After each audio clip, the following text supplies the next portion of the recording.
You're pretty much using integration by parts when one of a few things happens. First of all, it comes from the product rule. So anytime you see a product inside of an integral, you often think maybe I need to use integration by parts. But we've done integration by parts a lot with products. I'm sorry, we haven't done we've integrated functions that have products just by doing U substitution. So the only time we ever should think to use integration by parts is when you don't see an easy substitution, when you don't see that there's some function inside of another function where you could replace that with U, when the function doesn't seem to fit an integral on a table, right? Like our trig functions, our inverse trig functions, exponential, logarithmic functions, just the functions that we've learned. That's when you're going to start using integration by parts, okay? And this is a really cool feature of integration. So I'm just going to go ahead and start off with the just a recap of what we're basically doing here.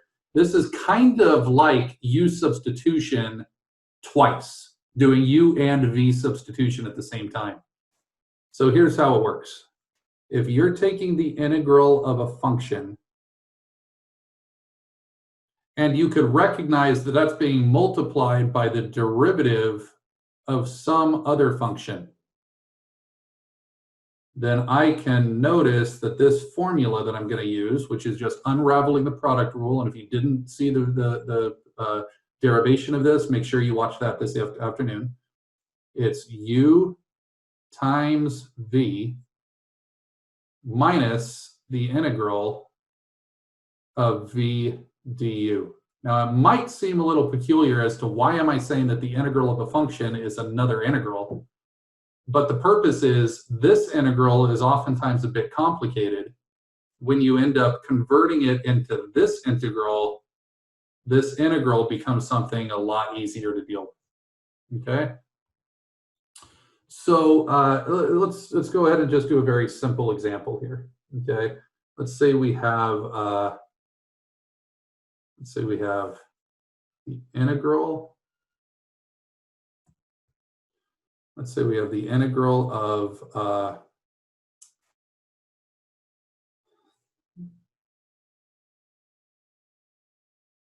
let's just say x e to the x. I'm trying to give one that we don't have on homework. Let's do x cosine x. Now, first of all, this is a great candidate for integration by parts because I see that it's a product of two functions. It's also a great choice because I don't see a function inside of a function. So U substitution is probably not a great choice.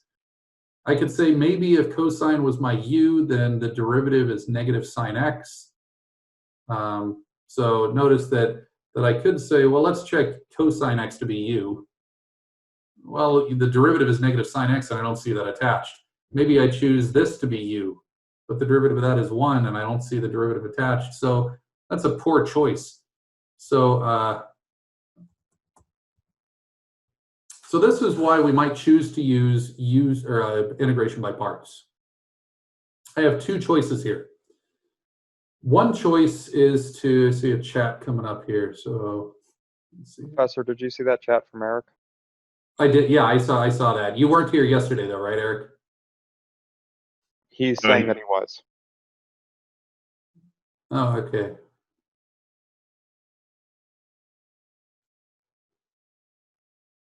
Okay, cool. I got you. Thank you, Eric. Okay, so we've got basically two choices. One of these two functions, either x or cosine x, is going to be our u. Okay, so I could maybe let this quantity right here be u, and then I could let this quantity here be dv. All right, well, let's just see what that would look like. That would mean that I have u is equal to x, and we're physically writing this out, by the way. And then we've got dv is equal to the rest. Okay. Well, let's look up top. If I'm going to do integration by parts, I got to find u, which I already have, And I got to find v. So how am I going to find what v is if all I know is what dv is? We take the integral of dv? I take the integral of dv. Now I'll tell you what a really poor choice of dv is something that doesn't have an easy integral. So something that doesn't have an easy integral is a really bad choice for dv. But cosine x has a nice easy integral of cosine x. It's just sine x, right? I'm realizing now that this was a really bad choice for the first example, but that's okay. We're going to do it anyway. And we also are going to not only need to find v, but we're also going to need to know du. So du, let's make that the derivative of u. Well, the derivative of x is just 1, so just du is equal to dx. Right? All right, so now we just start writing out the formula. So I could see that the integral of x cosine x dx is equal to u times v. So I'm sorry, let me do that again. U times v. All right, so that gives me x times sine of x. And then the formula says minus the integral of v du. Well, v du is right here. Let's take a look again. So v du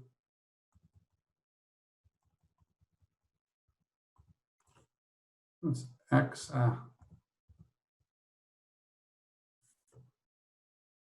Sorry, so I got uv, which is x sine x, minus the integral of v du.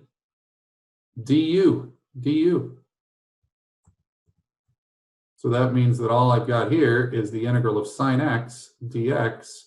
And now look at the beauty of this. If I take the integral of x cosine x dx, I know the first term is just x sine x minus, and then we could see that the second term is this easy integral to calculate. So notice I get that this is equal to x sine x minus the integral of sine x. What's the integral of sine x?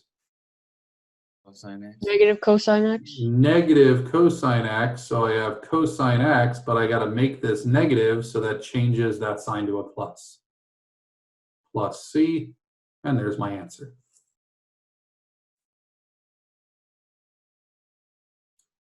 Any questions on the process we use to do integration by parts? So I want to just show you like what caused me to think to use u to be my x and my cosine x dx to be dv. Well, I'll tell you two things. One reason is just the way it's written.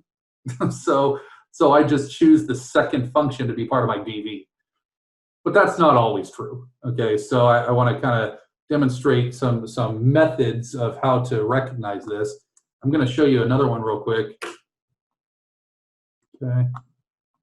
And let's just look at this again and think about if I were to, again, go back to the integral of x cosine x dx. Okay.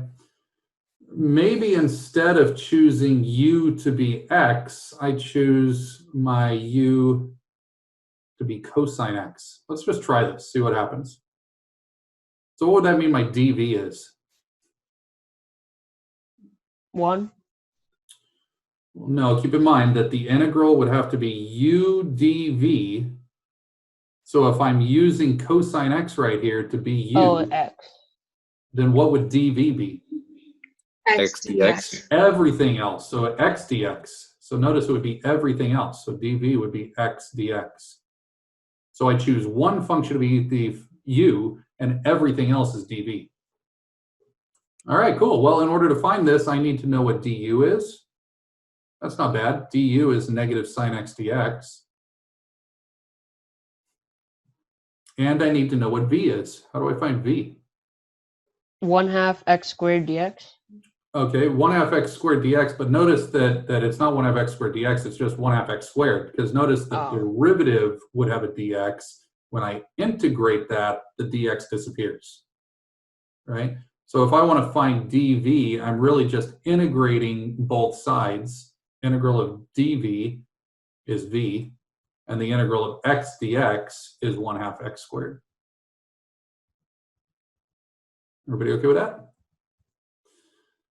All right, formula time. So notice that the integral of x cosine x dx is equal to uv. So let's start with that. So uv. So that becomes 1/2 x squared cosine x, and that takes care of the uv part, minus, and now remember that it's got to be v du. Okay, so I'm taking minus the integral. So let's change our color here. So we change that to minus the integral of v du. So wouldn't that be negative 1/2 x squared sine x dx? Any confusion so far on what we did here? So we basically had a choice. We either let the u value be x, or we have the u value be cosine x. In the first case, we chose u to be x, which was, it got us to an answer. Now all of a sudden we go down here and we've got to do the same thing, right? So what do we do at this point? Give up. Give up? No, we don't give up. So try something else. What do we do now? We just have to integrate that function, right? Cool. So let's integrate that function. Go for it. What do we do there? Integration by parts again. Integration by parts again. But look how this one is even worse. Look at how this is even worse.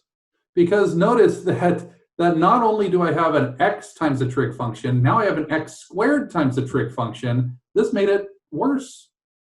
That's why this was a bad choice of u.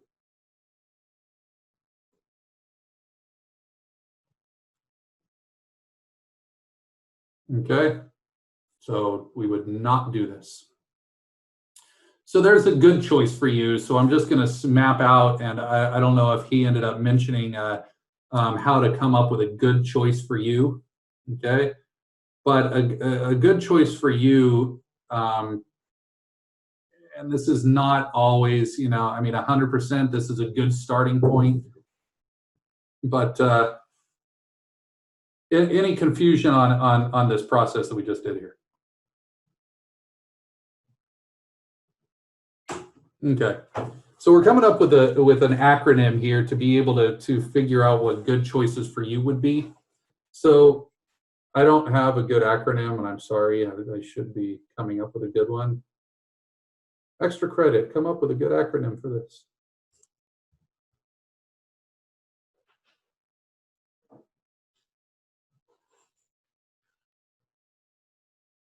Okay. LIATE. LIATE is an acronym that basically says how to come up with good choices for you. Okay.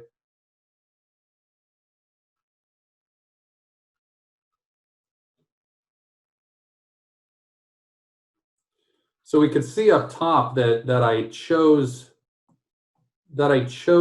u to be x, which was a good choice. U equal cosine x, that was a bad choice. Okay. So if you choose in this order, these will be the best choices for you. All right. First, L, logarithm functions. So any logarithmic function that if you see a product or you see some integral that involves a logarithm, definitely choose that for you. I'll tell you the reason you don't want to choose it for dv, because what's the integral of ln x? Good, we don't know. So notice that that's a really poor choice for DV, which is why the only better choice would be U, okay? Another good choice for U would be inverse trig functions. Why? Well, it's either choose the inverse trig function to be U or choose it to be dV. If I choose it to be dV, I don't know how to integrate inverse trig functions. So I can't find V if I force this to be dV. Another bad choice for dV, so that's why it's a good choice for U. How about A? Anybody know what A is?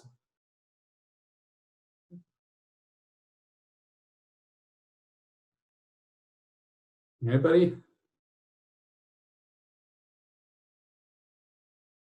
Algebra.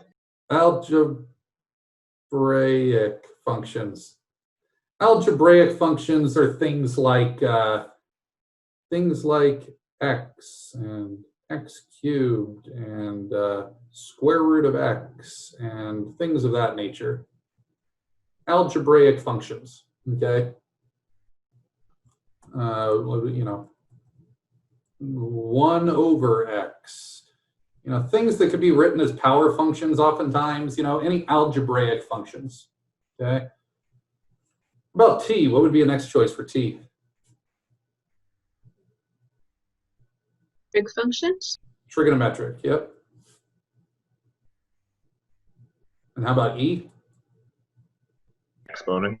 Exponential functions. So now we'd like to go through this checklist and realize, why did I choose x instead of cosine x? Because it's higher on my list. That's it. Okay, so that's why I would, if I have a choice between choosing x and cosine x, I would absolutely choose x to be my u. Does anybody have any confusion about that? So what if I had cosine x and I had tan inverse of x? What would I choose? Tan inverse. I would choose tan inverse for my u. Okay. Let's say I had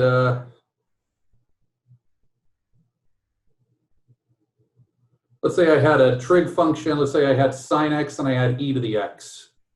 Okay. Now that would be about the only time that I choose tangent or cosine x to be my u, because then I have an exponential down below it. So this is basically just a good rule of thumb. Liate. I'd love to hear your most creative acronyms tomorrow, because I have never heard one. It's not like PEMDAS. Please excuse my dear Aunt Sally, right?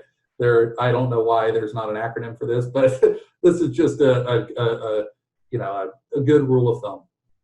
All right. Well, I'm going to end on one of the coolest integrals here. And so we are going to end by doing one last example here.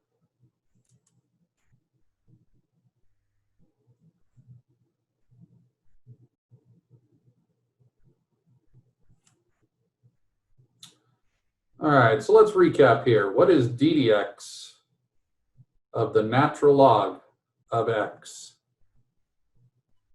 1 over x. Good, 1 over x. All right, let's recap again. What is the integral of the natural log of x dx?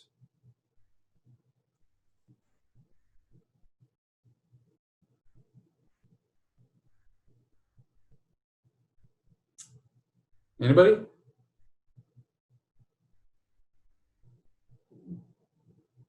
Good, because we have no idea. The problem is that we have no method right now of finding the integral of the natural log of x. Looks like we got a little in the chat, so give me a second here. Lying in a trial is expensive. Problem, that's true, except there's an extra I in there. Lasers in air, that's extraterrestrial. That's good. It's nice, Sean, thank you. I think we can do better, so let's find better. Lying in a trial is expensive. Oh, very, very good, Sean. All right, Sean's coming up with them. Thank you. Keep them coming, guys. All right, so basically what we're going to do here is we're going to come up with a method of finding the integral of the natural log of x. And this is one of my favorite problems to do, because it's just really crazy how it works out. So any ideas on what we can do here?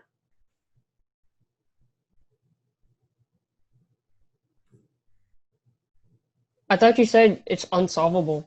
No, I didn't say it's unsolvable. I didn't say it's unsolvable. I said we don't know what the integral is yet, right? We, at this point in calculus, we hadn't learned what the integral of ln x is. Now, there are certain functions that are not integrable. There are in fact a lot of functions that are not integrable. This one is. We just didn't know what it was until now. What do if we let ln x equal u, and then we have Why would we let ln x be u? Why wouldn't we let 1 be ln x? power You up can on not the list. integrate ln x. Any crazy ideas why we might let ln of x be u? Any ideas? First on our list. Because it's the first on our list. So notice that every logarithm, if we see it in an integral, we're just going to let that be u automatically. Okay? Which means that dv is what's left. So what's left? dx. dx, right on. All right, well, that must mean that we need to find du. So what's du? 1 over x. 1 over x. 1 over x dx, which means over here when we find dv is dx, so we just need to integrate dv to find v, X. which is x. X. So you can see that really what we've done here is we just, every time we do integration by parts, and some people like to, like to physically do this.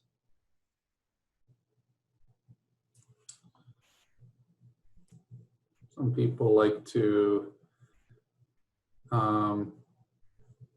actually draw a grid